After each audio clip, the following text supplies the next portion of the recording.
काय मागणी घेऊन आपण जिल्हा मी आम्ही उस्माननगरहून आलेलो आहोत, तालुका कंधार, जिल्हा नांदेड.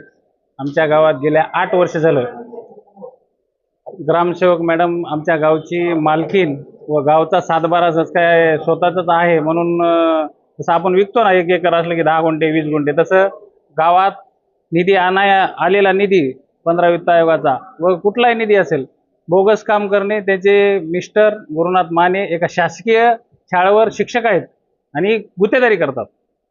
ही ग्रामसेवक मॅडम आहे, तिची प्रशासकीय दुसऱ्या ग्रामसेवकाची 3दा ऑर्डर निघाली. दुसऱ्या ग्रामसेवकाला धमकी देते, तू चार्ज कसा घेतोस येऊन. आता कसं आहे, त्यांची संघटना आहे ग्रामसेवक संघटनेची, अध्यक्षांना सांगल्याशिवाय कोणी चार्ज घेत नाही. मी 3 दिवस झाले गेल्या वेळेस BDO साहेबाला भेटत आहे, त्याच्या संघटनेच्या अध्यक्षाला भेटत. मग आता कुठली ते उडवाउडीचे उत्तर देतात, आमची संघटना आहे, आम्हाला संघटनेच्या विरोधात जाता येत नाही. आता चोंडीची प्रशासकीय ऑर्डर, आमच्या गावाला 3 ग्रामसेवक आहेत, गाव आहे 1 आणि ग्रामसेवक 3, म्हणजे तिघाची 3 ग्रामसेवकाची प्रशासकीय ऑर्डर आहे. म्हणजे इतका कळच गाठलेला आहे भ्रष्टाचाराचा. आणि कोणाला काय बोललं तर मला पण धमकी आलेल्या आहेत. मी गेल्या बारला निवेदन दिलं होतं, शेकापा जिल्हा अध्यक्ष म्हणून शेतकरी कामगार परिषद, आता बी दिले. तिच्या भावाच्या तिच्या चुलत्याच्या मला धमक्या येत आहेत, ते तंगडे तोडता, तो आमचंच खाऊन आम्हाला. मी श्यामसुंदर शिंदे साहेबासोबत माजी आमदार सोबत होतो तेव्हा मला धमक्या येऊ लागल्या. म्हणजे इतका कळस गाठलेला आहे की ती अक्षरशः माझ्याकडे पेन ड्राईव्हवर आहे, तुमच्या सगळ्याला मी रेकॉर्डिंग देईल. म्हणजे कुठं प्रॉपर्टी घेतली काय नाही. लोणावळ्याला बंगला आहे, आज छत्रपती चौकात जाऊन बघा 4-5 मजली कॉम्प्लेक्स होते. एका ग्रामसेवकाचं जर एवढ्या मोठी जर प्रॉपर्टी असेल त्याची मी अकाउंटनीही चौकशी लावा म्हणून आज शिव मॅडमला, ॲडिशनल साहेबाला, आता शिव मॅडम नाहीत, ॲडिशनल साहेबाला दिलंय अकाउंटनीही.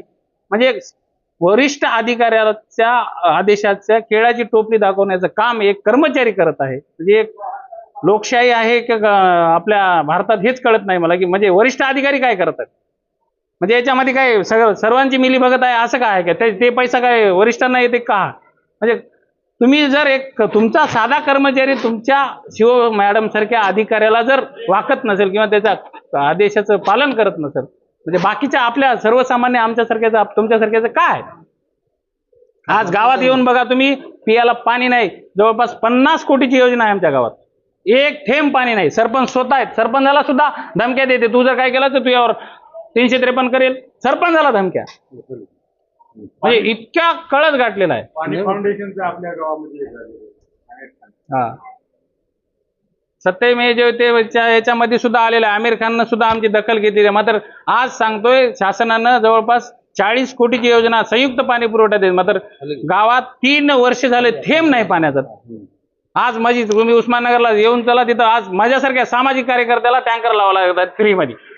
म्हणजे आम्ही एक सेवक म्हणून लोकांचं काम करत आहेत.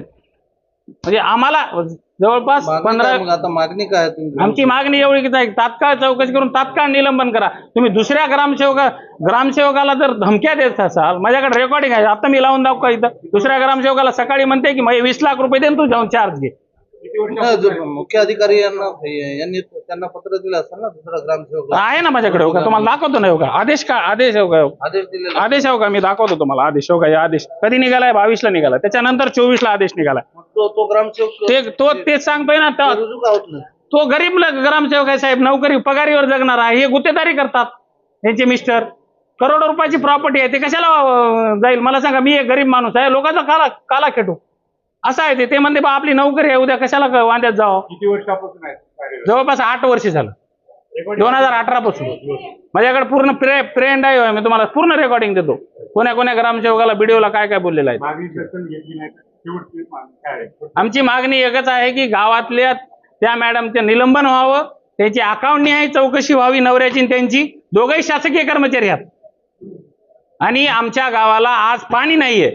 आता जर ह्या 7 दिवसात जर शिव मॅडमनी काही ऍक्शन घेतलं नाही, शिवसाहेबांनी, तर आम्ही इथं घागर मोर्चा पूर्ण गावातल्या महिला आणून इथं बसणार आहे आणि इथंच आंदोलन करणार आहे. आमची मागणी एकच आहे, उन्हाळा आहे, रमजान आहे, एवढा पवित्र महिन्याचा रमजान आहे. गावात जवळपास 30% मुस्लिम समाज आहे, त्यांना पियाला पाणी नाही.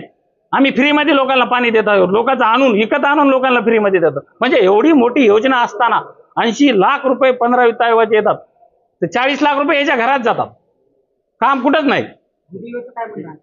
BDO बी असेच काहीतरी BDOला जात असेल ना मलिदा. 40 लाखातले 20 लाख BDO, 10 लाख BDOला जात असतील. आता आपण तर म्हणू शकत नाही. म्हणजे BDOचे आदेश जेव्हा मानत नाही ग्रामसेवक आणि कारवाई करत नाही BDO, आणि सरपंचाला धमक्या 353च्या. महिला असल्यामुळे काही बोलू शकत नाही. जरी बोललं तर काय होते तुम्हाला माहित आहे. त्याच्यामुळे आम्ही काही करू शकत नाही.